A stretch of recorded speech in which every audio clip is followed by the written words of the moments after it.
Good morning, dreamers. Happy Saturday. Oh, enjoy the coffee. Sometimes you need it a little bit extra. What a week, eh?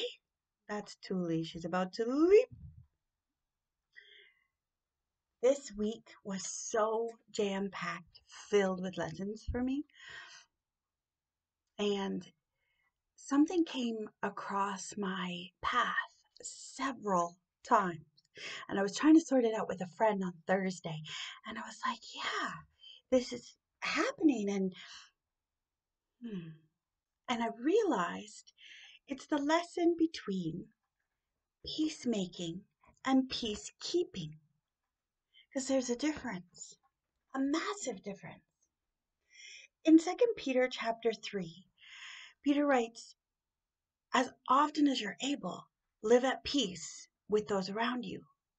Another version, a version that I used growing up, it said, seek peace and pursue it. And my mom loved that verse, especially during the argumentative teen years that I now find myself as the mother in. And we all sound like our moms, right? There could be worse things for me. But seek peace and pursue it. Live at peace with everyone as much as you are able. What does that mean? So often, my friends and I look at the scripture literally and we think, well, it says live at peace, so don't cause waves and make don't what is it, ruffle their feathers, like what are their, we got to just live at peace.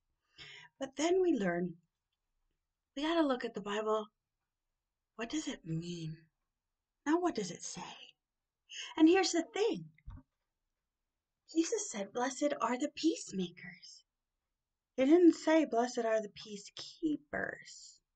Peacekeeping is often a militant disregard for something. People come into a land, and if there's an argument going on, they come in and they militantly bring a truce, if you will. There's a place for that in world politics. We're going to ignore that because I'm talking about in everyday life with the general citizen. With those, you in your life, me in my life, I can keep the peace. When my kids are fighting, I can say, go get your phone, go to your room, go get your phone, go to your room. And all of a sudden, the house is peaceful. I've kept peace, but I didn't make peace. Making peace is sit down, we're going to talk. Sit down, we're going to talk. And there's going to be a lot of ruffled feathers, a lot of disturbance of you know what.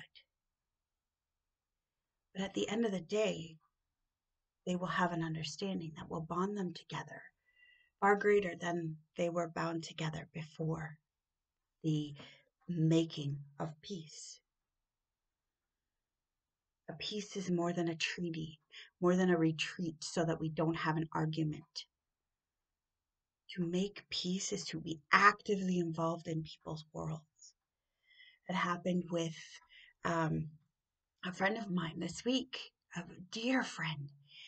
And I allowed, in my exhaustion and my weariness, I allowed old habits to resurface. And I started mothering where I needed to friend. It was my fault.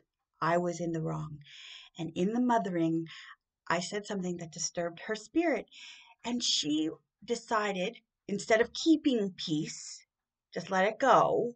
We'll have a false treaty of everything being okay, and there's going to be this disturbance between us. She decided she was going to make peace, and she was going to be courageous enough to say, Marilyn, grow up. And she did it in love and she did it with compassion. And I was able to see what I did wrong. I was able to apologize. We were able to talk out what was meant by it. I was able to explain, wow, I was wrong. I was allowing old habits. You don't need a mother. You have a mother.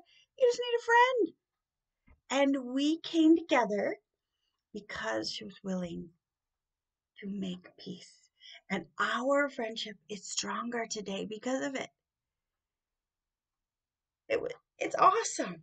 Like we literally made peace and we figured out the other. You see, no matter how good friends you are, there's always going to be this bumping of heads.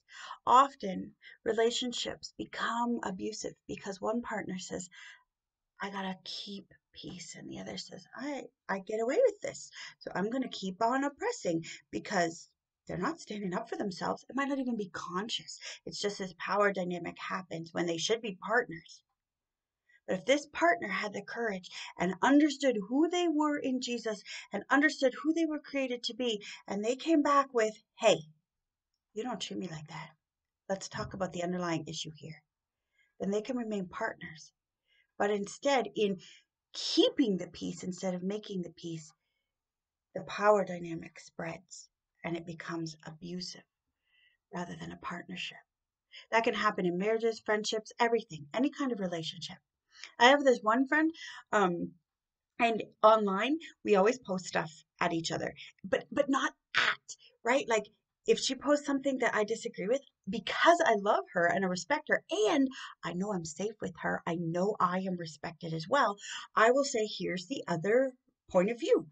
And we both, our core value, the value that has brought us together as friends is health. And she views seeking health one way and I view seeking health another way.